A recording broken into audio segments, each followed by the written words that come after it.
Welcome back नाज़रीन। हमें join किया है जनरल अब्दुल कय्यूम साहब ने, मुस्लिम लीग नून के सीनियर रहनुमा है। बहुत शुक्रिया जनरल साहब हमें प्रोग्राम में ज्वाइन करने के लिए। वाशिंगटन डीसी से हमें ज्वाइन किया है साजिद तारड़ साहब ने, सीनियर तज्जियाकार हैं। बहुत शुक्रिया साजिद साहब हमें प्रोग्राम में ज्वाइन करने के लिए।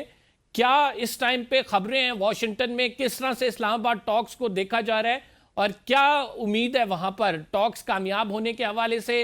ज़्यादा तबसरे हो रहे हैं या फिर वहाँ की फ़ज़ा क्या है? हमें वहाँ से ज़रा बताएं कि क्या कुछ चल रहा है वहाँ पे। दर हकीकत बताना चाहूंगा कि ये war, Iran war was not popular among the Americans.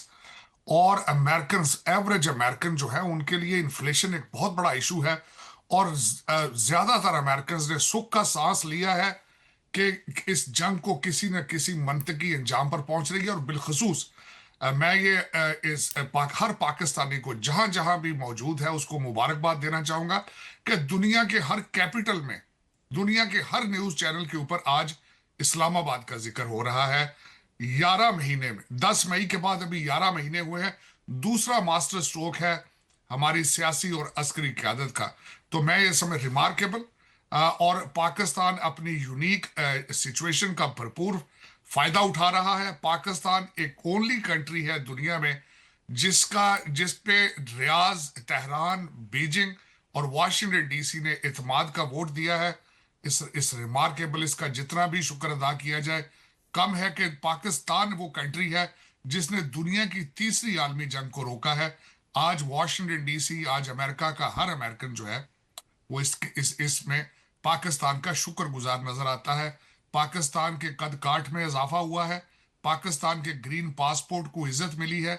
इस रिमार्केबल स्टोरी विदिन 11 मंथ। जन साहब, एक बहुत बड़ी कामयाबी पाकिस्तान को मिली। यकीनन शहबाज शरीफ की दुनिया मोतरफ है, जनरल आसिम मुनीर साहब की भी मोतरफ है। आप क्या समझते हैं पाकिस्तान इसको कैसे, इस अकॉर्ड को कैसे बेनिफिशियल वे में कन्वर्ट करेगा, यानी इससे पाकिस्तान को भी फायदा हो? और दूसरा जो रीब्रांडिंग ऑफ पाकिस्तान इमेज है, इसके बारे में आप क्या कहेंगे?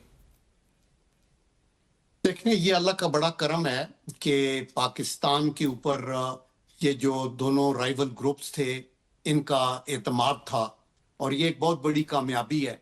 और ऑफ कोर्स इसका क्रेडिट प्राइम मिनिस्टर और फील्ड मार्शल और फॉरेन मिनिस्टर और उनकी टीम और उनके डिपार्टमेंट्स को जाता है। लेकिन मैं ये समझता हूँ कि सबसे बड़ा एजाज ये पाकिस्तान का है। और कहा यह जाता है कि पाकिस्तान उसी वजूद में आया था रमज़ान के आखिरी अशरे में, नज़ूल कुरान के दिन 27 अक्टूबर को। इसलिए कुछ लोग जो कहते हैं वो कहते हैं Pakistan is child of destiny. और अल्हम्दुलिल्लाह आप देखें कि अभी पहले इंडिया ने लास्ट ईयर खुद एक एग्रेशन किया पाकिस्तान के खिलाफ, और उनको मुंह की खानी पड़ी। 5 गुना बड़ा मुल्क है और उनको ये था कि हमारे पास एयरक्राफ्ट कैरियर है, हमारी एयरफोर्स बड़ी है, हमारा मुल्क बड़ा है, हमारी आबादी 5 गुना बड़ी है।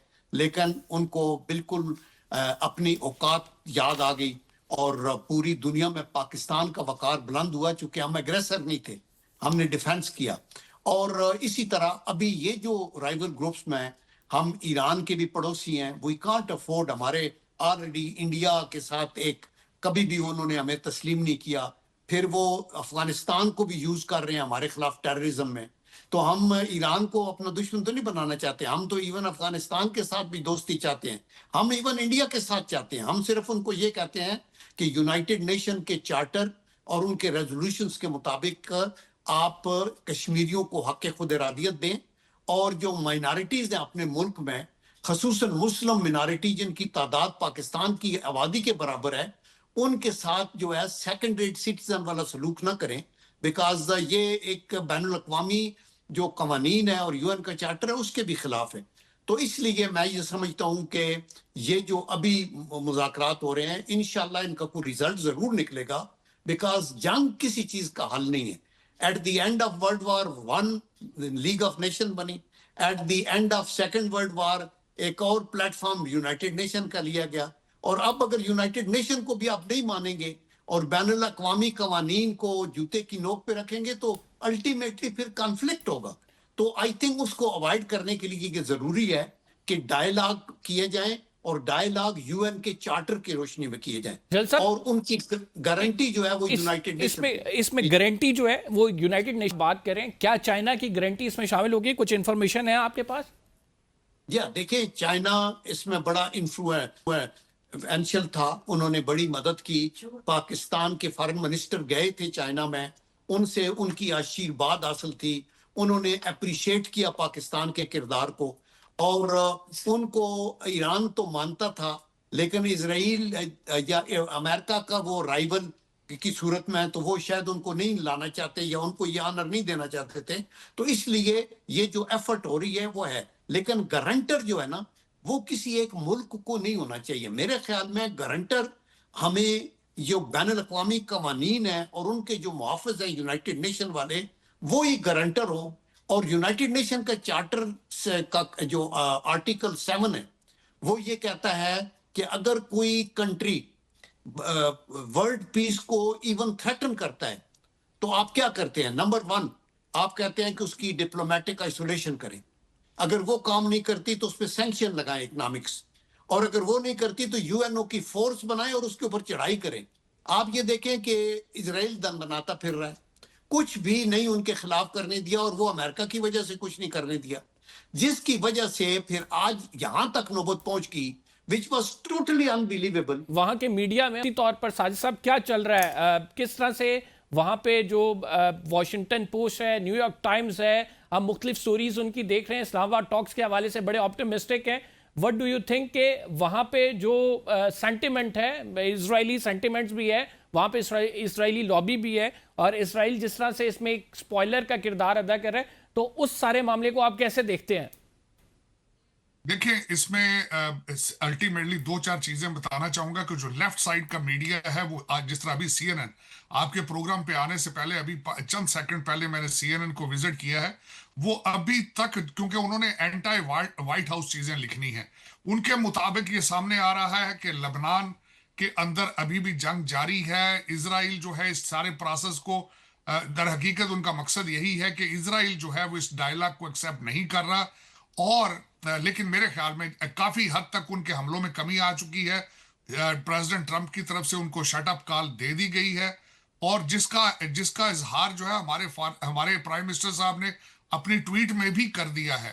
لیکن جس طرح میں نے کہا ہے کہ 3 جگہوں پہ اس وقت بڑی شدت کی تکلیف ہے، بھرپور تکلیف ہے، ایک اس وقت اسرائیل، دوسرا بھارت، اور تیسرا آپ نے جو چند بچے باہر بھیجے ہیں جو باہر بیٹھ کے پاکستان کی 5th جنریشن جنگ لڑ رہے ہیں، وہ تکلیف میں اس وقت بہت مبتلا ہیں۔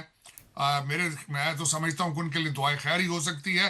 اسرائیل اور بھارت اپنی بھرپور کوشش کریں گے کہ کسی طریقے سے یہ ڈائلاگ ڈی ریل ہو، یا پھر پاکستان کے لیے کوئی بدنامی کا باعث کوئی ایسا قدم اٹھایا جائے، چاہے طالبان کی طرف سے چاہے کسی طرف سے بھی۔ تو میرے خیال میں پاکستان کو محتاط رہنا ہوگا آج بھی، اور اپنے اس پوزیشن کو مینٹین کرنے کے لیے فیوچر میں بھی محتاط رہنا ہوگا۔ لیکن پاکستان اس وقت، پاکستان کی ملٹری ڈپلومیسی، پاکستان کی سیاسی اور عسکری قیادت، انہوں نے ایک معجزہ پرفارم کیا ہے۔ چائنا آن بورڈ ہے، دوسرے ممالک آن بورڈ ہیں، GCC کنٹریز کو اعتماد حاصل ہے۔ سب سے بڑا میریکل میں سمجھتا ہوں جو معجزہ ہمارے فیلڈ مارشل صاحب نے بنایا وہ اس طریقے سے کہ انہوں نے سعودی عربیہ اور گلف کنٹریز کو اس جنگ میں کودنے سے روکے رکھا، اور انہیں یہ باور کرایا کہ اگر آپ یہ جنگ میں آتے ہیں، چھلانگ لگاتے ہیں، تو زائنسٹ جو اسرائیل ہے وہ کامیاب ہوگا۔ میں یہ سمجھتا ہوں کہ that's a big effort۔ Sajid صاحب آپ ہمارے ساتھ ہی رہیے گا، پروگرام میں ایک چھوٹا سا بریک لیتے ہیں، we will be right back after this short break, آپ کہیں مت جائیے گا۔